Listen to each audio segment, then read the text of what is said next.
Morning, my dear brothers and sisters. Welcome to Patayan International Church.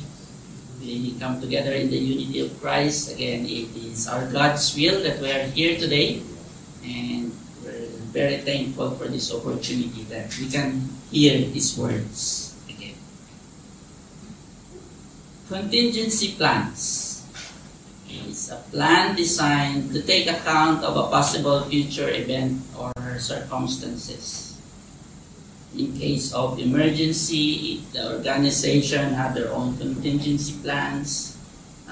Big groups here in the family have their own contingency plans. Buildings. In case of power outage, some companies have generators to keep the operations running. Some households have solar panels to store electricity in case of a power outage. Modern buildings have fire exits and evacuation plan to show the safe way how to exit properly in case of a fire incident. Other forms of contingency plans are even a fighter jet, they have ejection seats. Cars have seat belts. Health insurance provider funds for emergency issues. Any type of insurance at all is a form of contingency plan. It's a backup in case worse things happen. It is our buffer or a cushion that will help us to overcome. Oftentimes, me as well, if I don't have money, my wife is my contingency plan. Always covers the cost. In any situation, contingency plan, my dear brothers and sisters, is a very good source of confidence for most people. In Luke chapter 12, verses 16 to 21, this is a parable which our Lord Jesus Christ illustrates the rich man's contingency plan. And He told them this parable: the ground of a certain rich man yielded an abundant harvest. He thought to himself, "What shall I do? I have no place to store my crops." Then he said, "This is what I will do. I will tear down my barns and build bigger ones, and there I will store my surplus grains. And I say to myself, you have plenty of grain laid up for many years. Take life easy. Eat, drink, and be merry." But God said to him, "You fool, this very night your life will be demanded from you. Then who will get what you have prepared for yourself?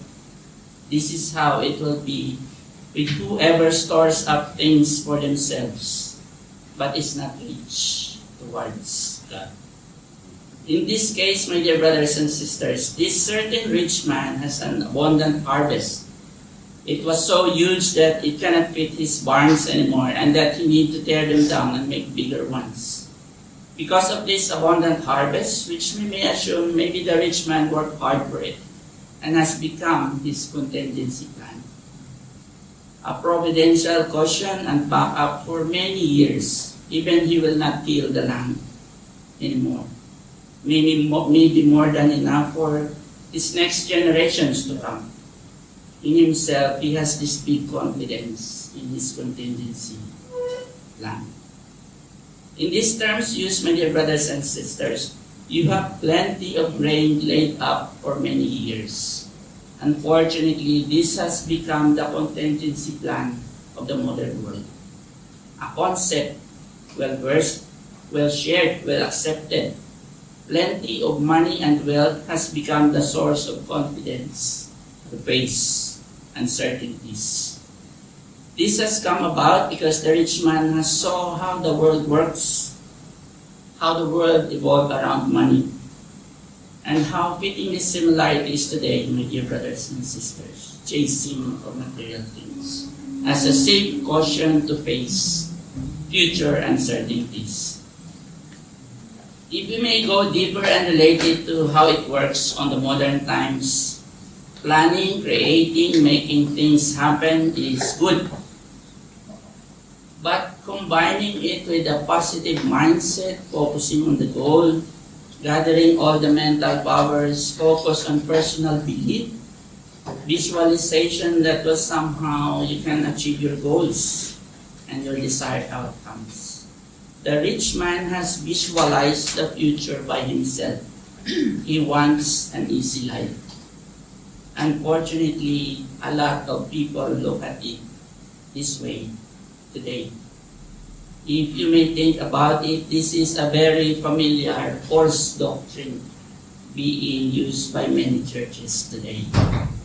This is called the manifesting and claiming doctrine, which is indeed very unbiblical. Unfortunately, a lot of Christian churches falls on this belief. Manifesting and claiming things will happen once they do all the things and they add the name of Christ into it, without the biblical concept of a godly motivation.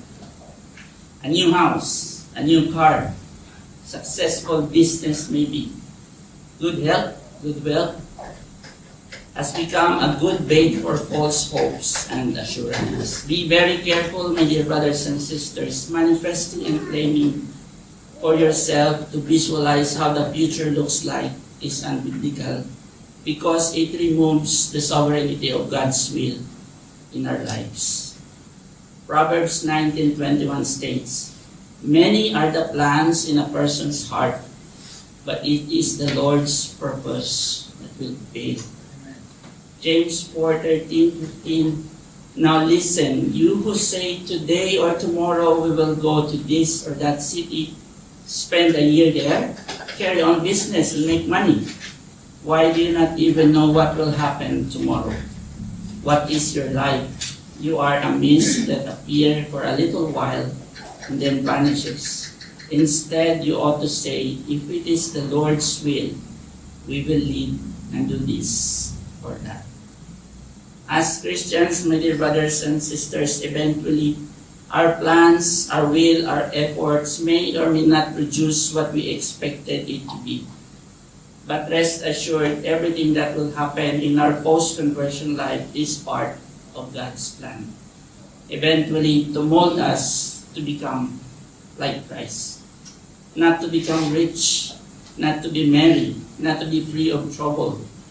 Yes, without worries, indeed, because God's plan is always perfect for us. In our spiritual life, our salvation does not have any contingency plan.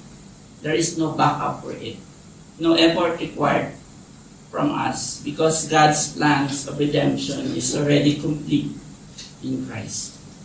Lastly, Romans 8:28, we know that those who love God, all things work together for good, for those who are called according to His purpose. In Psalms 33:11, the plans of the Lord stand firm forever, the purpose of His heart through all the generations. Let's come to the Lord in prayer. Gracious and loving Heavenly Father, Lord, we approach your throne in the name of our only Lord and Savior, Jesus Christ. And by the guidance of the Holy Spirit, we praise you and we thank you for today, for gathering us here. And give us a receiving heart, O Lord, as we hear your word, that you continue to edify, to teach us.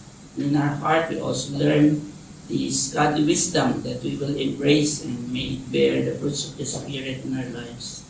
Help us also, Lord, to understand that in our salvation, we don't have any contingency plan. There's nothing much more to do for us, for our salvation, because Christ has fully fulfilled it in the cross, perfectly fulfilled all the requirements from God. The holiness and the righteousness of Christ is our only hope in our salvation. And Lord, help us to focus more in glorifying your name rather than chasing the material things of this world. Indeed, it has good benefits temporarily, but help us not to focus on these things as our hope for the future, but help us to look at the prize as our only hope and future for the things to come.